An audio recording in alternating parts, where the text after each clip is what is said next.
Kawan-kawan seperjuangan, saudara-saudari kelas pekerja dimanapun kalian berada. Jadi hari ini dunia berada dalam pusaran krisis yang saling bertumpuk. Inflasi global terus meningkat, utang luar negeri menjerat negara-negara berkembang, harga pangan melonjak, dan perang kembali menjadi alat pertarungan imperialisme.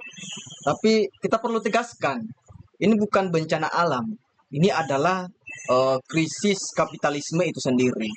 Dalam pandangan saya, sistem kapitalisme dibangun di atas kontradiksi utama antara kelas yang memiliki alat produksi atau berjuasi dan kelas yang hanya punya tenaga untuk dijual.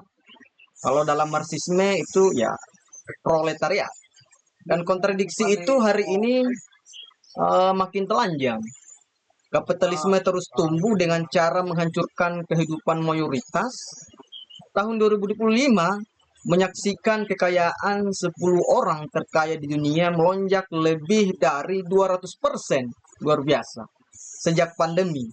Sementara miliaran orang kehilangan pekerjaan tetap.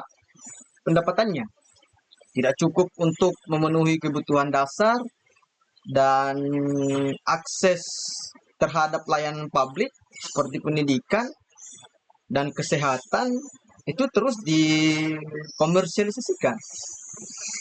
Belum lagi krisis iklim yang mereka sebut sebagai tantangan global pada dasarnya adalah akibat dari dorongan tanpa henti untuk akumulasi sih sebenarnya.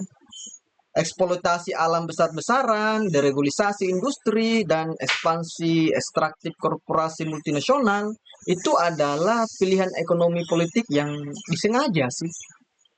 Kapitalisme tidak bisa ramah lingkungan karena keberadaannya itu bergantung pada eksploitasi tanpa batas terhadap tenaga kerja dan bumi. Kita juga melihat bagaimana negara hari ini tidak netral.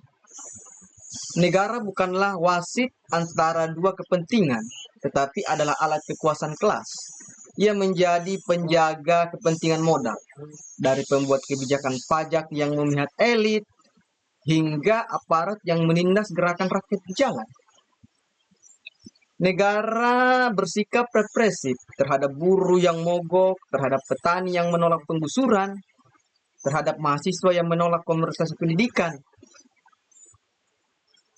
Kemudian di tingkat global, kita menyaksikan bentuk baru imperialisme yang berjalan dalam bentuk investasi, pinjaman luar negeri misalnya, dan kerjasama ekonomi. Tapi sebenarnya pada dasarnya itu adalah perampasan. Negara-negara global selatan semakin tergantung pada modal asing, kehilangan kedaulatan fiskal, dan terus dijebak dalam jebakan utang agar mereka tetap tunduk pada kepentingan kapitalisme internasional. Kemudian teknologi yang seharusnya membebaskan manusia dari kerja manual yang berat justru dipakai untuk memperluas dominasi modal. Otomatisasi dan kecerdasan buatan mempercepat pemecatan massal ya, memperkuat juga kontrol terhadap tenaga kerja dan memperbesar jurang antara mereka yang punya akses ke teknologi dan yang hanya jadi korban sistemnya. Di sisi lain, politik formal menjadi semacam teater saja. Parlemen, pemilu, dan institusi resmi hanya menjadi saluran kosong tanpa keberpihakan kelas. Identitas terus dipecah-pecah, ras, agama, bangsa, agar kelas pekerja tidak pernah melihat musuh sebenarnya, yaitu kelas pemilik alat produksi. Namun, sejarah berjalan lurus. Ia adalah medan perjuangan, seperti kata Karl Marx, sejarah umat manusia adalah sejarah pertentangan kelas. Dan pertentangan itu masih hidup sampai hari ini. Artinya, pandangan dan paradigma Marx itu masih sangat relevansi sampai sekarang. Ia ada dalam aksi buruh Amazon misalkan di Eropa, dalam demonstrasi petani di India, dalam perlawanan rakyat Palestina terhadap kolonialisme, dalam setiap komunitas yang menolak digusur oleh tambak, oleh bendungan, oleh mega proyek kapital lainnya.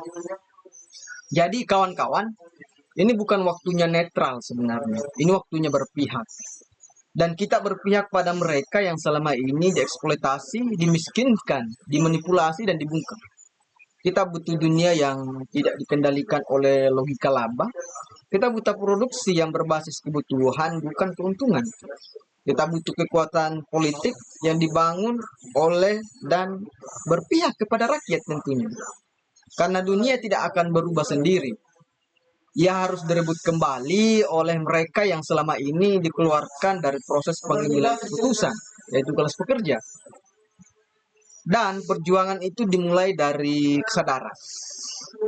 Kesadaran bahwa krisis hari ini bukan akhir segalanya, tapi tanda bahwa sistem ini sudah tidak mampu bertahan. Jadi saatnya membangun kembali solidaritas kelas dari bawah untuk semua dan tidak akan selesai sampai rantai itu patah. Mungkin sekian dulu dari saya. Tunggu video-video saya selanjutnya. Bye.